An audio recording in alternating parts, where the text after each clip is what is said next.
అంటే రాజకీయాలు ఎంత అసహ్యంగా ఎంత నీచంగా మారిపోతాయి అంటే ఒకప్పుడు జగన్మోహన్ రెడ్డి గారు తెలంగాణకి వెళ్తే తెలంగాణ నాయకులు ఇక్కడ అడుగు పెట్టనివ్వన్న వ్యక్తులు ఈ రోజున వచ్చి తెలంగాణకి మేము ఎంత నీచంగా మారిపోతాయి అంటే ఒకప్పుడు జగన్మోహన్ రెడ్డి గారు తెలంగాణకి వెళ్తే తెలంగాణ నాయకులు ఇక్కడ అడుగు పెట్టనివ్వన్న వ్యక్తులు ఈ రోజున వచ్చి తెలంగాణకి మేము సపోర్ట్ ఇక్కడ జగన్మోహన్ రెడ్డి గారికి సపోర్ట్ చేస్తా ఉంటే ఎంత మారిపోతాయో చూడండి.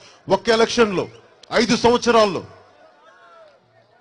అలాగే వైఎస్ రాజశేఖర రెడ్డి గారు మాట్లాడుతూ ఇక్కడ జగన్మోహన్ రెడ్డి గారికి సపోర్ట్ చేస్తా ఉంటే ఎంత మారిపోతాయో చూడండి. ఒక్క ఎలక్షన్ లో 5 సంవత్సరాల్లో.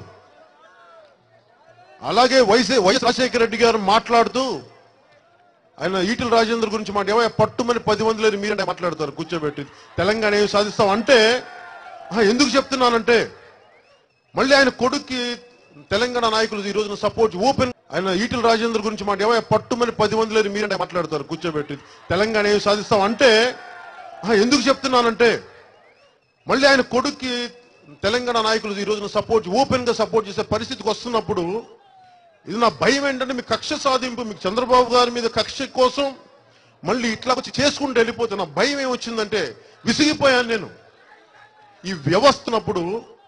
ఇది నా భయం ఏంటంటే మీ కక్ష సాధింపు మీకు చంద్రబాబు గారి మీద కక్ష కోసం మళ్ళీ ఇట్లా వచ్చి చేసుకుంటూ వెళ్ళిపోతే నా భయం ఏమొచ్చిందంటే విసిగిపోయాను నేను ఈ వ్యవస్థని వ్యక్తులు వ్యవస్థను వాడుకొని మన అభివృద్ధికి దూరం పెట్టేస్తే ఇది నా భయం వేస్తా ఉంటుంది.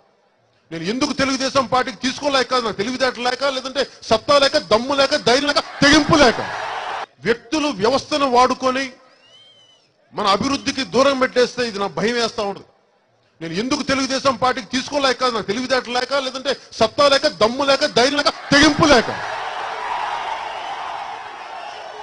ఇవేమీ తక్కువ లేక కాదు. ఎవరు పార్టీ పెట్టినప్పుడు మీరు చూడండి చంద్రబాబు గారు ఎప్పుడు ఒక వెన్నుపోటు పెడిచి వచ్చారంటారు, మామగారిని వెన్నుపోటు పెడిచి వచ్చారంటారు. అది ఎప్పుడు ఇవేమీ తక్కువ లేక కాదు. ఎవరు పార్టీ పెట్టినప్పుడు మీరు చూడండి చంద్రబాబు గారు ఎప్పుడు ఒక వెన్నుపోటు పెడిచి వచ్చారంటారు, మామగారిని వెన్నుపోటు పెడిచి వచ్చారంటారు. అది ఎప్పుడు అది ఎందుకంటే నిలబడిపోతే ఎప్పుడు భావి తరాల వరకు ఈ రోజున జగన్మోహన్ రెడ్డి గారు ఏదైనా మాట్లాడితే 1,00,000 కోట్లు మాట్లాడతామని తెలుగుదేశం నాయకులు వీళ్ళు మీరు అది ఎందుకంటే నిలబడిపోతే ఎప్పుడు భావి తరాల వరకు ఈ రోజున జగన్మోహన్ రెడ్డి గారు ఏదైనా మాట్లాడితే 1,00,000 కోట్లు మాట్లాడతామని తెలుగుదేశం నాయకులు వీళ్ళు మీరు కూర్చోబెట్టి మీరు 1,50,000 కోట్లు తిన్నారని చెప్పి ఇలా మాట్లాడితే అవినీతి పునాదుల మీద లేదంటే వెన్నుపోటు రాజకీయాల మీద మీరు పునాదుల మీద పార్టీలు పెడితే మనం ఎప్పటికీ వెంటనే ఉంటుందో తప్పని చెప్పి ఇలా మాట్లాడితే అవినీతి పునాదుల మీద లేదంటే వెన్నుపోటు రాజకీయాల మీద మీరు పునాదుల మీద పార్టీలు పెడితే మనం ఎప్పటికీ వెంటనే ఉంటుందో తప్పు. నేను ఎలా మాట్లాడాలి? నేను మాటలతో చెప్తే కుదరదు, చేతలతో చెప్పాలి. చాలా ప్రతికూల పరిస్థితుల్లో ఒక మాట మాట్లాడితే యూపీఏ కేంద్ర ప్రభుత్వానికి కోపించే పరిస్థితులు. నేను ఎలా మాట్లాడాలి? నేను మాటలతో చెప్తే కుదరదు, చేతలతో చెప్పాలి. చాలా ప్రతికూల పరిస్థితుల్లో ఒక మాట మాట్లాడితే యూపీఏ కేంద్ర ప్రభుత్వానికి కోపించే పరిస్థితులు.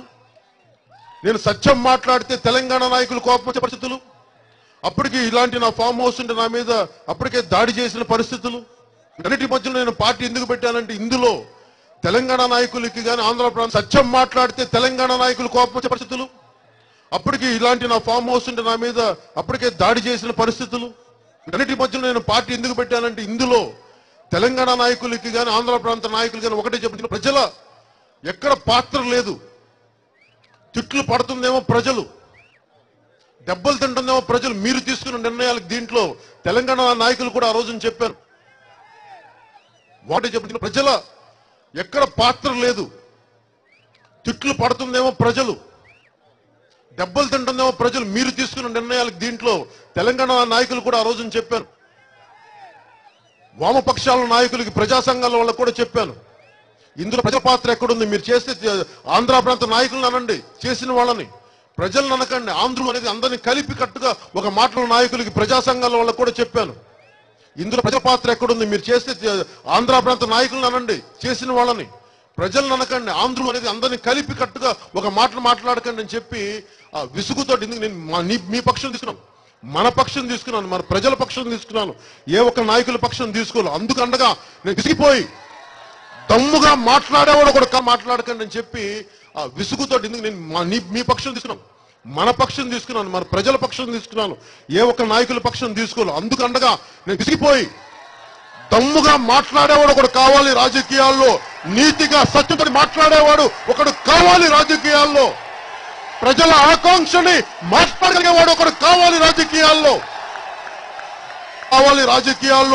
నీతిగా సత్యంతో మాట్లాడేవాడు ఒకడు కావాలి రాజకీయాల్లో, ప్రజల ఆకాంక్షని మాట్లాడగలిగేవాడు ఒకడు కావాలి రాజకీయాల్లో. ఒక మాట మాట్లాడితే నా ఆస్తి పతమో, ఒక మాట మాట్లాడితే నా ఇల్లుని ధ్వంసం చేస్తారేమో, విసిగిపోయాము. తప్పుడు రాజకీయాలు విసుగు చూసి చూసి చూసి ఎంతకాలం మాట్లాడితే నా ఆస్తి పతమో, ఒక మాట మాట్లాడితే నా ఇల్లుని ధ్వంసం చేస్తారేమో, విసిగిపోయాము. తప్పుడు రాజకీయాలు విసుగు చూసి చూసి చూసి ఎంతకాలం మీరు తీసుకున్న నిర్ణయాలకు ఇప్పుడు కూర్చోబెట్టి ఇప్పుడు యువత గొడవలు పెడతారా? మీరు విసిగిపోయాం ఈ మాటలు చూసి. నేను తెలంగాణ యువతకి ఇదే కోపం ఉంది. ఇది ఎప్పుడైనా చూడండి, నిర్ణయాలకు ఇప్పుడు కూర్చోబెట్టి ఇప్పుడు యువత గొడవలు పెడతారా? మీరు విసిగిపోయాం ఈ మాటలు చూసి. నేను తెలంగాణ యువతకి ఇదే కోపం ఉంది. ఇది ఎప్పుడైనా చూడండి, రాజకీయ నాయకులు వ్యవస్థ మారే సమయం ఉంది. ఎంతసేపు కూర్చొని మీకు 2000 ఇస్తాం, 1500 ఇస్తాం అని చెప్పి ఇలాంటి పథకాలతో ముందుకెళ్ళదు. ఇందాక నేను చెప్పినట్టుగా నాయకులు వ్యవస్థ మారే సమయం ఉంది. ఎంతసేపు కూర్చొని మీకు 2000 ఇస్తాం, 1500 ఇస్తాం అని చెప్పి ఇలాంటి పథకాలతో ముందుకెళ్ళదు. ఇందాక నేను చెప్పినట్టుగా